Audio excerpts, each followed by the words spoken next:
demande à une femme dans un mariage d'être soumise à son mari. Et plusieurs personnes ne savent pas ce que c'est que la soumission. Ils pensent que la soumission, c'est que la femme n'a rien à dire. Et si le mariage ne fonctionne pas selon le dessein et le plan de Dieu, peu importe ce que nous faisons, le mariage là va échouer. C'est celui qui a conçu la voiture qui te dit où le carburateur de la voiture doit être. Qui te dit où le moteur de la voiture doit être. Si tu prends le moteur, tu mets à la malle arrière, peu importe ce que tu fais, la voiture là ne va pas rouler. Et Dieu dit dans un mariage, pour que le mariage marche, l'homme est obligé d'aimer et la femme est obligée de se soumettre. Mais la soumission c'est quoi? La soumission, ce n'est pas l'esclavage. La soumission, c'est le respect. Quand Dieu dit qu'une femme est soumise, Dieu parle du respect. Dieu parle d'une femme respectueuse. Tu vas regarder toute la Bible, de Genèse à Apocalypse. Tu ne vas pas voir un seul verset biblique où Dieu dit, femme, aime ton mari. En d'autres termes, quand tu dis à ton mari, je t'aime, c'est la foutaise. Quand tu dis à ton fiancé,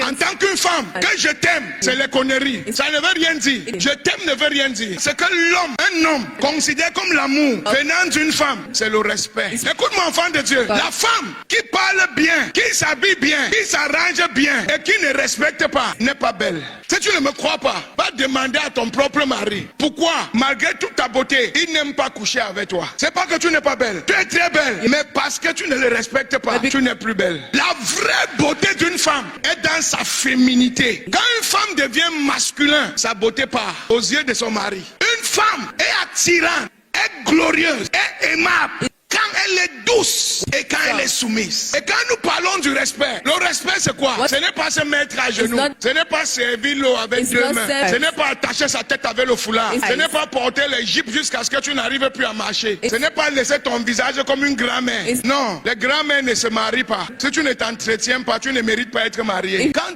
tu respectes ton mari, le premier angle que Dieu regarde, c'est comment tu parles de lui. Le respect commence quand ton mari n'est pas là. Comment tu parles de lui? Quand tu parles avec tes frères et sœurs, comment tu parles de ton mari? Quand tu parles avec ta belle famille, comment tu parles de ton mari? Quand tu parles avec tes amis, comment tu parles de ton mari? Quand tu parles avec tes enfants, comment tu parles de ton mari? Comment tu parles de ton mari? C'est la première dimension qui montre ta soumission. Je ne suis pas le chef, j'ai un chef. Et quand tu parles de lui, on doit voir que tu parles de ton chef. Il y a des sœurs, quand elle parle de son mari, elle appelle le type là, le monsieur là, il a encore fait quoi?